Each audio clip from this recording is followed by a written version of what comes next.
Bom dia, boa tarde, boa noite, boa madrugada, galera. Como sempre, depende do local do mundo que vocês estão vendo esse vídeo, do horário.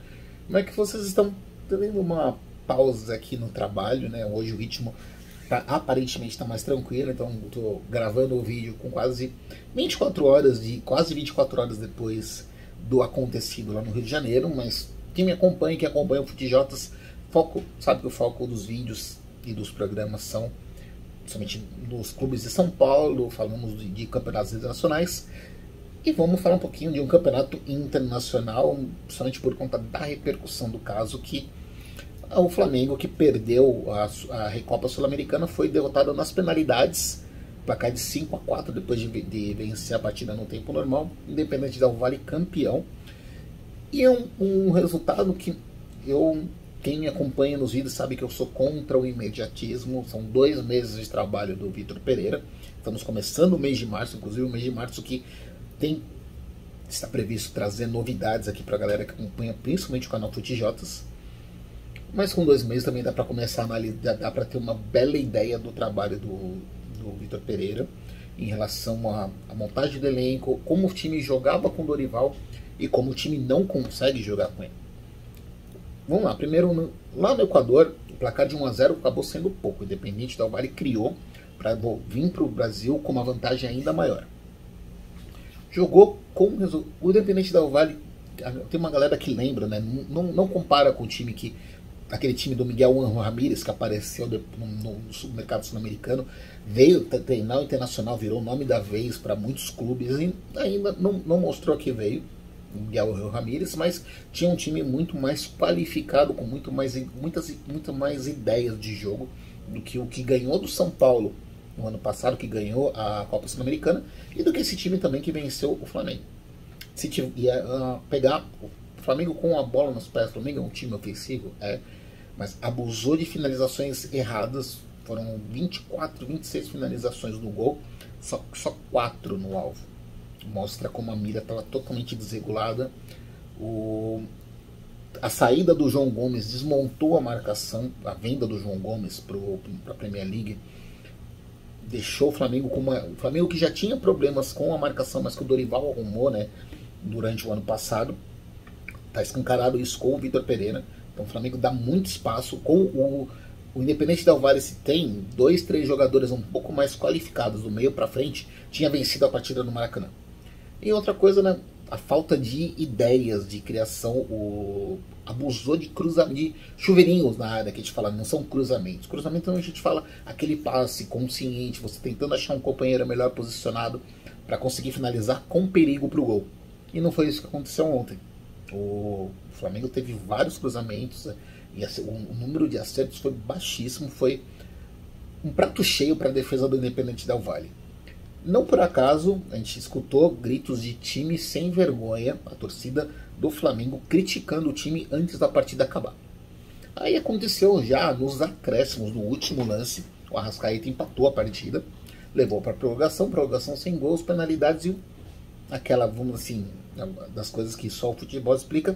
O Arrascaeta foi o primeiro a bater a penalidade, perdeu, e aí todo mundo converteu logo de seguida e terminou com a vitória do Independente Del Valle por 5-4. Então o Arrascaeta não vira vilão, óbvio, né, tudo que ele já fez pelo Flamengo, mas acabou sendo o personagem do jogo.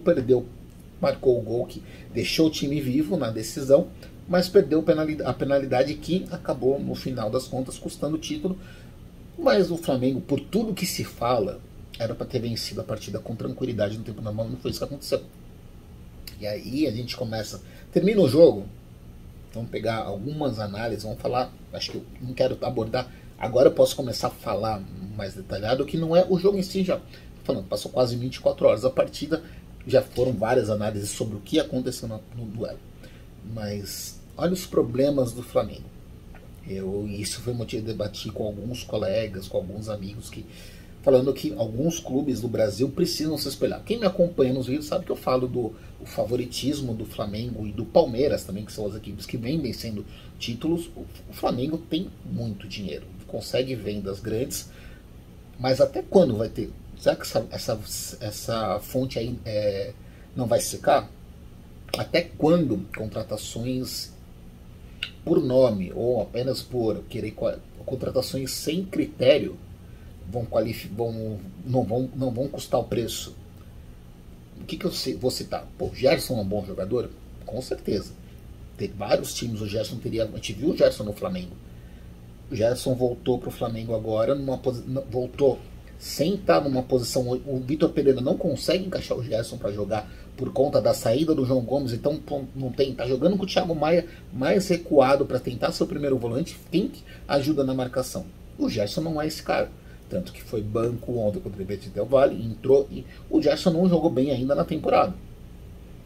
Aí você começa com outros nomes que eu vi, torcedores de outros times, falando, olha, o Flamengo está muito acima, porque trouxe o Varela, trouxe o Pulgar, trouxe o Vidal, trouxe o Gerson, você está falando do Boninho que tem o Marinho, que tem o Cebolinha. Na hora H, cadê esses caras?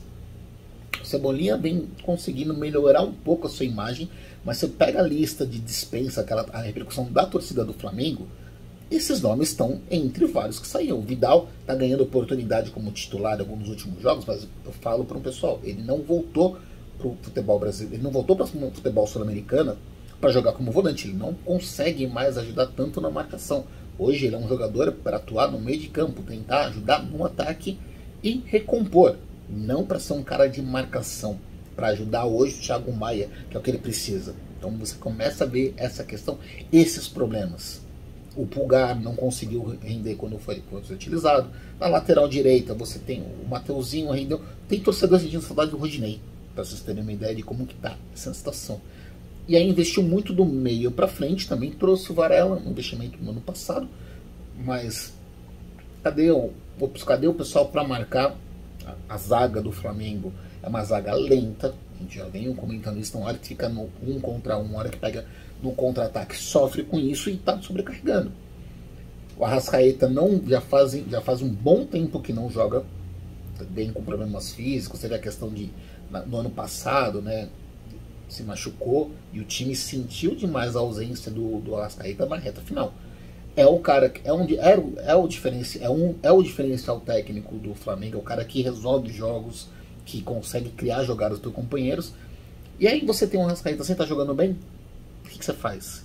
O Vitor Pereira colocou o Arrascaeta para jogar sem estar 100%, muito longe disso, porque não tem opção no banco. Então o Flamengo, que tem tanta condição financeira, teria condição de ir no mercado buscar um meia para ser reserva do Arrascaeta, por exemplo, não consegue ter um cara para poder substituir ou para dar um descanso para o Arrascaeta.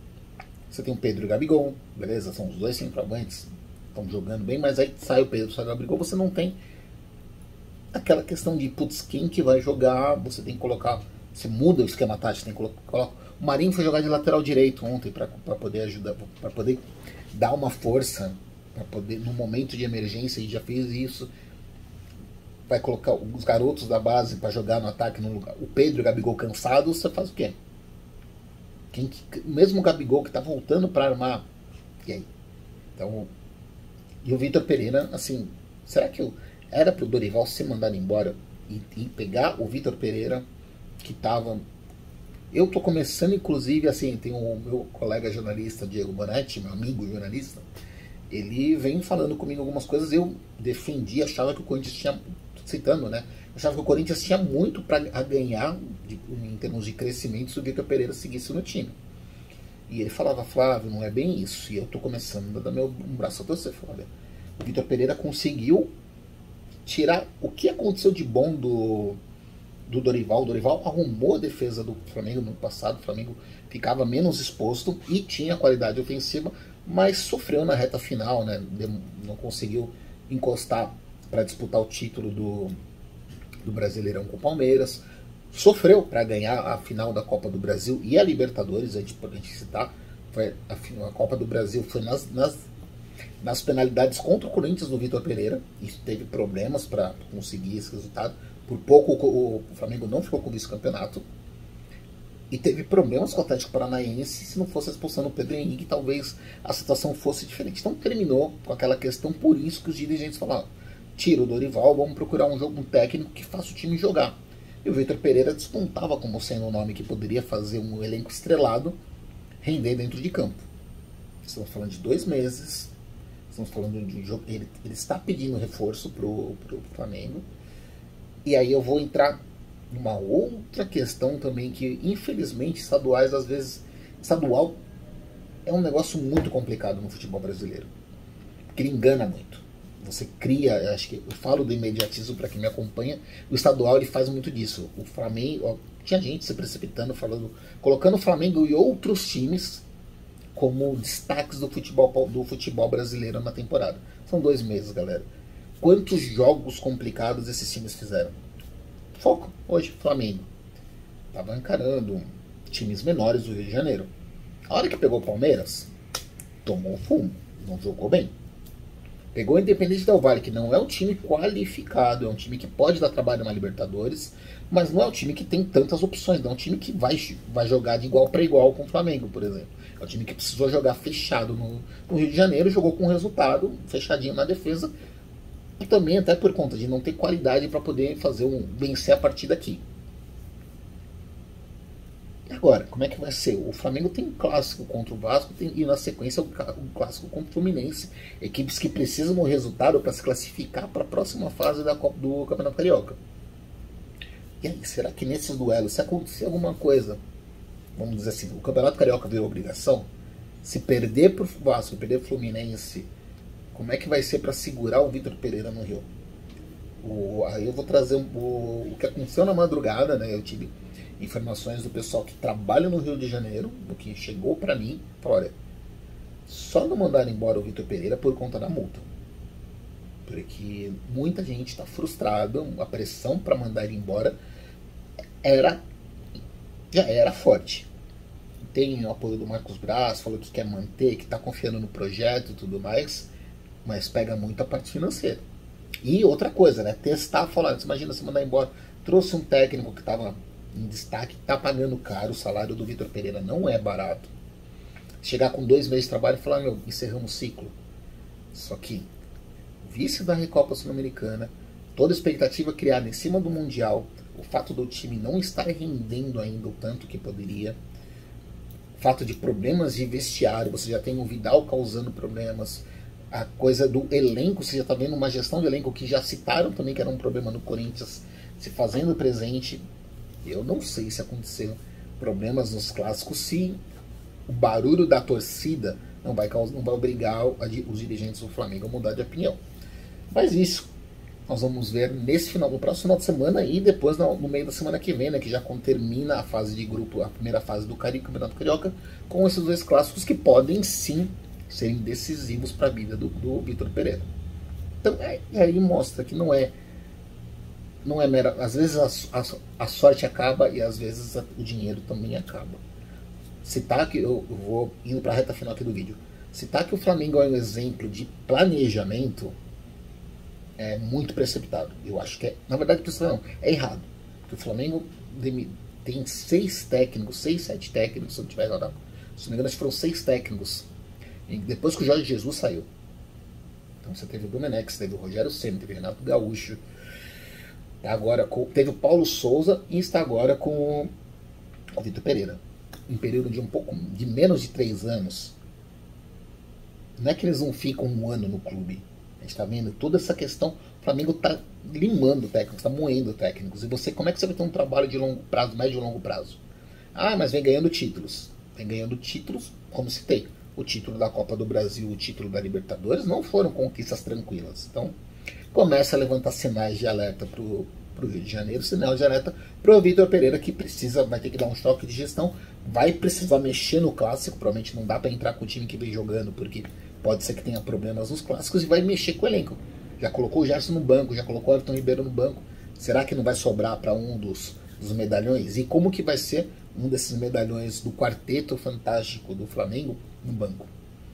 Esse assunto para as próximas semanas, beleza, galera? Abraços.